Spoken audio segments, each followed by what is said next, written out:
Hi everybody, Josiah here, also known as Chilling Silence, and we've got a bit of catching up to do, so let's dive straight into it. First of all, AntumID, who have traditionally been based on DigiID, which is on top of the DigiByte blockchain. It's not actually on-chain though, so we'll talk about that in a minute. Big news, today they've launched the AntumID Consortium. Soon AntumID, with multiple chains, other crypto projects can apply to be added. Redcoin is the first to be added, which is really cool to see as well, because I know that they've also been doing something similar to DigiID themselves. So this is really quite cool for AntumID to now be, I suppose, cross-blockchain, and you'll use your wallet for either of them to be able to restore, recover, sign in, etc. They also go in and they clarify a little bit here. New trailer. Oh, we've got a friend coming. New trailer. Soon the new AntumID authenticator with DigiByte, Bitcoin, so now we've also got a third one, and Redcoin authentication using the same technology. When performing an app authentication, the chain's logo is visible in the app. Now, this is what it shows here inside of it in just a moment when they... Oh, yeah, there we go. We scan it with DigiByte, Redcoin. There it is. Are you eating the chair? Can you not eat the chair, please? Come on, you can go over there. Chair is safe. Nobody panic. Anyway, that's really cool. So yeah, here we go. We've got a Bitcoin one as well. It's great. It's awesome. It's really cool to see. So I'm really excited for AntumID, and this is something that I think that we as a broader crypto community should get behind, a better way to be authenticating. KuCoin have done an AMA with some people from the DigiByte Awareness team, DigiByte Foundation as well. Really cool to see. Big thank you to everybody who was involved with that. From what I understand, I believe the official number was too many to count in terms of questions and things like that. So clearly there is a lot of enthusiasm, a lot of people that are looking forward to finding out more about DigiByte, learning about DigiByte and things. So that's really, really awesome to see. In that same kind of vein here, I have been asking about what's the best way to start bringing up these topics again in terms of now that we are hopefully getting near to a commit, which we can then start building on top of the testnet and things. What's the best way for me to start educating people about this and showing them more information about it and explaining how Schnorr signatures work, for example? And from the looks of it, DigiFacts and the quick update videos seem to be pulling ahead, so that's pretty cool. I'll keep that in mind, and yeah, look, this is one of the things I'm really passionate about, is obviously educating people, keeping them both up to date about what's going on, but also some of the presentations, the longer form videos, the live streams, the interviews and things like that. Any kind of broader community education I think is great, and I'm all behind that. Speaking of live streams, I realized that I was supposed to do one, so Wilky mentioned this. Great video, good to see you back at it, link to. I'm really sorry, Wilky, you are absolutely right. I was supposed to be doing a 200th episode live stream. Unfortunately, this was during the COVID-19 lockdown that we had here in New Zealand. And my channel got locked due to fraudulent copyright takedown notices, and so I was like 3.5 weeks without being able to upload anything. You should see the YouTube viewer stats. They went down, which was rather unfortunate, but shit happens, right? So yeah, I'm going to be doing something in about, well, this was 72 hours from then, which was just over 24 hours ago. So with a little bit of luck, like I mentioned down here, this will be hopefully around about 7 p.m, give or take, Friday night, New Zealand time. That should be around 7 to 8 a.m. London time. I think 7 p.m. is 8 a.m. London time, if I'm correct. That way a whole lot of my Europe friends can come along and join in, because I'm aware that oftentimes with me doing this in the morning, it's basically like midnight over there and you're just going off to bed sort of thing. So we've got let me go to here as well.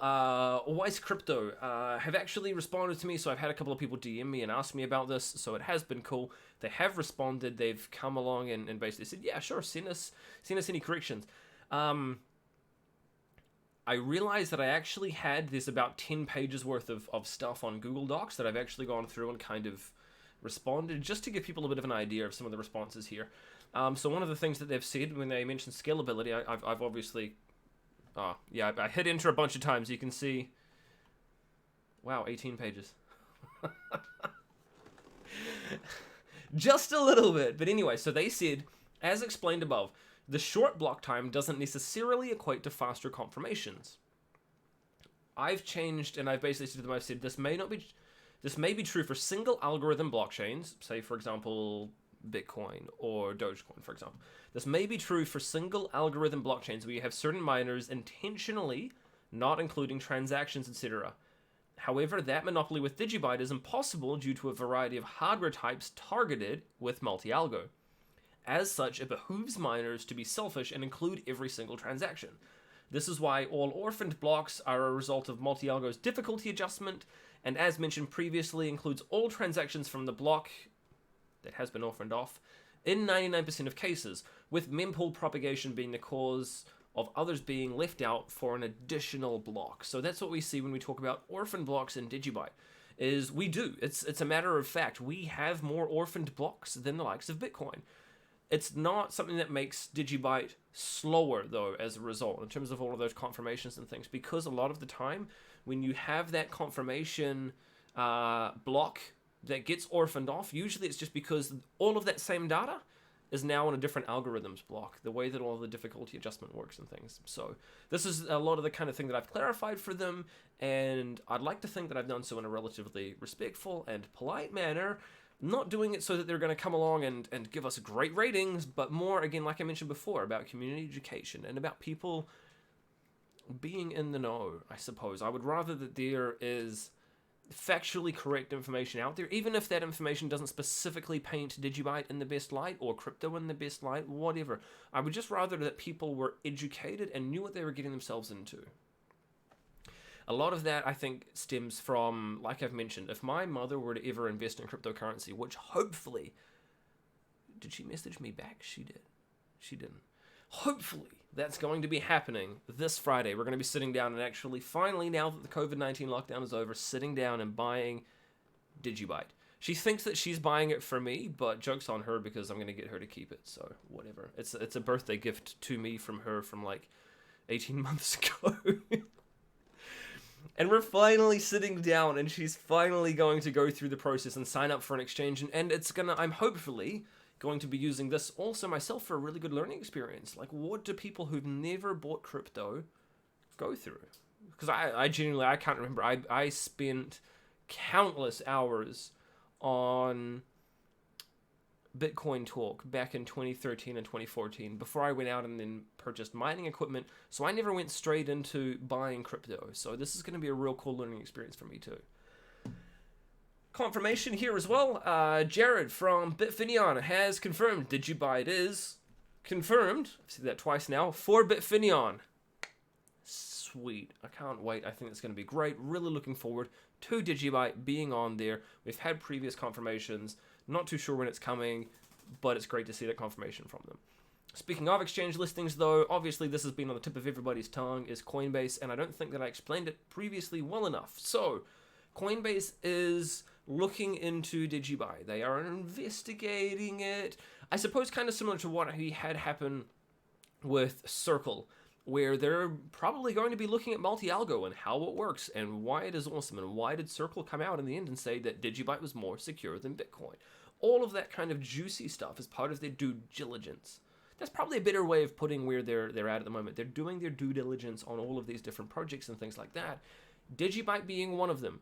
Now, this does not mean DigiByte is a guaranteed listing. No. Are we on their radar? Apparently. Which is cool. I'm really excited for that because I know that especially for a lot of my American friends, Coinbase is basically the go-to. Like, it's where you go when you want your crypto. And it would be great for DigiByte to be to be available on that so that people can use that to buy, sell, and get their hands on their DigiByte.